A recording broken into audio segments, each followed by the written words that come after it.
I've lost over 20 kilos or 44 pounds and I've kept that off for 16 years. I did that using a calorie deficit for weight loss. I've also gone on to help over 1,000 people over the age of 40 lose about 20 kilos as well. In this video, I'm going to share with you a 10-step plan for you to utilize a calorie deficit properly and the steps you need to take to actually find the right calorie deficit for yourself, and then how to self-manage that so you continue to lose weight for as long as you need to lose weight for until you hit your goal, right? Most people think they need a brand new diet to lose weight, okay? And that actually is not true.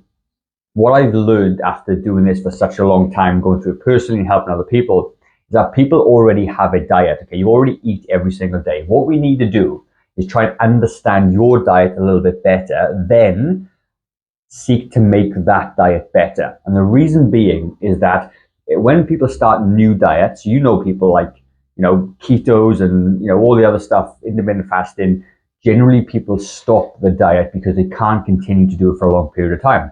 But the diet you currently eat right now may not be super, super healthy, but you can do it and you do it for long periods of time. So what we try and do is make your diet better so that you can then start to make small changes over time, which is going to help you stick to that diet for way longer. And as we know, the slower you lose weight, the longer you keep that off for. So what I want you to do for obviously the first step is to start reading your food labels, okay? And if you read the food labels on the back, you're going to start to understand the calories that are already in your food. Now, I know you might be saying your food labels are not accurate and there might be a 20% discrepancy. You're absolutely right, there is, but it's the best you got. And it's better than nothing and trying to guess. Because if I said to you how many calories are in an apple, a 100-gram apple, you might not have any idea. But if the food label says it's 89 calories, then you've got 89 calories to work with as a budget. I want you to think then of portion sizes. So when you read the food labels at the back, you're going to see that there's calories, you're going to see there's protein, carbs, fats, a whole bunch of other numbers. I want you just to understand the calories for now. And you're going to understand how many portions are in that food item. So many food items like grab bags of chips or chocolates and things like that, they will tell you on the back that this bag of chips, let's say, has 5 to 7 or 7 servings in it, let's say. And each serving size is 25 grams. But if you eat the whole bag, then you eat in 7 servings of that food item. So for you to understand what a portion size looks like and how many calories per portion size, okay, which then leads you on to the next thing. And once you really understand that, the calories in the portion that you eat, you're going to instantly see where you're going wrong, where you're eating too many calories from. Number 2, how do I know how many calories I'm currently eating? That is a great question. And the only way to know that is to actually measure and track that out. It'd be very similar to saying, how much do I spend on a weekly basis?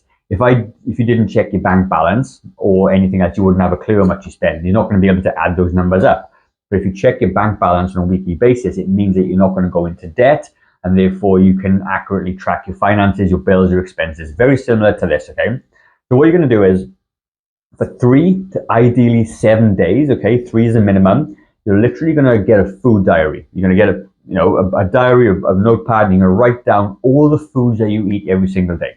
And it could be for breakfast, you have muesli and yogurt, okay, great, tick that off. Morning tea could be a latte and a scone, tick that off. Lunch could be a pie, tick that off, okay? And then you're going to just go down and figure out exactly what you eat on a daily basis, which leads on to step number 3. Once you understand what you eat on a daily basis and over the course of a week, now you're in a good position to start making some quality changes.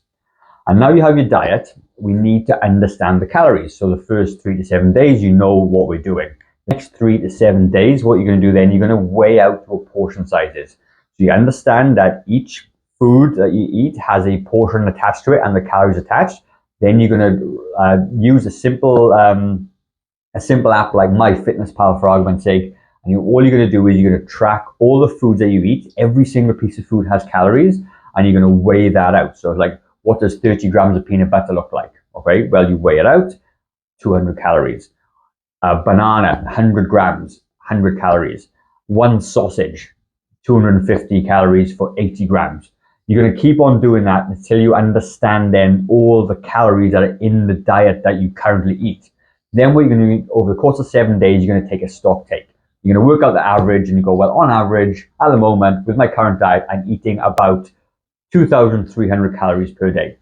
Now, once you got that information, you know exactly how many calories that you need to eat to maintain your current weight. Because I'm hoping that if you eat the same, your weight stays the same, and then we can start to make some quality changes. So now, with point number 4, we're literally going to start to create a calorie deficit. Now, a calorie deficit means that you are consuming less calories than you actually need to maintain your current body weight. So if you now determine that you eat 2,300 calories a day, we're going to create a deficit of just 300. And the way you do that is that you follow this process again for the next 7 days. You know, weigh out your food every single day, and you're going to eat 300 calories less than what you did last week. And you do that quite simply by cutting out a slice of bread, choosing chicken breast instead of a sausage. It could be having half the cheese on your cheese sandwich, okay, to save you calories. And it's going to be very, very easy to reduce those calories because you know that let's just say 20 grams of cheese is 120 calories. 10 grams of cheese, maybe 60 calories. So you could do half a cheese, you save yourself 60 calories. You do that 3 or 4 times throughout the day. Literally, you're going to be in a 300 calorie deficit, simple as that, and you're going to be well on track. Now, obviously, I've been using MyFitnessPal for the last sort of 15, 16 years, I think, altogether, and I've logged about 25,000 foods on there, okay? So it's a very useful tool as well. And when you weigh things out and you keep a track of it, it'll tell you what your average calories are for the week, and you can make some good decisions because sometimes what will happen is you eat more calories on the weekend than you would in the weekdays, but it's the total average calories you eat per day over across a week is going to determine your results. You can't eat in a calorie deficit from Monday to Friday, then eat 1 or 1,000 calories extra on the weekend and then expect to lose weight. It doesn't work that way. You need to be consistent. Your calories need to be kind of similar across the weekend and the week for you to be successful with your weight loss. Now you're in a 300 calorie deficit. If you start to lose weight now in the next 7 days, keep doing that. Don't change anything. Keep the same kind of calories. Your diet is probably very similar right now anyway. You're going to keep on doing that for a couple of weeks until you sort of do this intuitively. Then you can maybe stop tracking everything because obviously, you know, what you're doing is working, it's familiar now, it's very similar to what you're doing before, and you can get into calorie deficit. So then what you do is, let's just say you don't lose any weight for the first week. And it just means that you haven't created a calorie deficit. A calorie deficit actually means you're consuming less calories. But even though the calculator tells you you're in a calorie deficit, it doesn't mean you actually are until you start to lose weight, okay? So what you do then, you refine it, you take 300 calories away again, and you stick to that diet plan, and that calorie limit, and you keep on going. Nice and simple, okay? And you keep refining the process as you go along.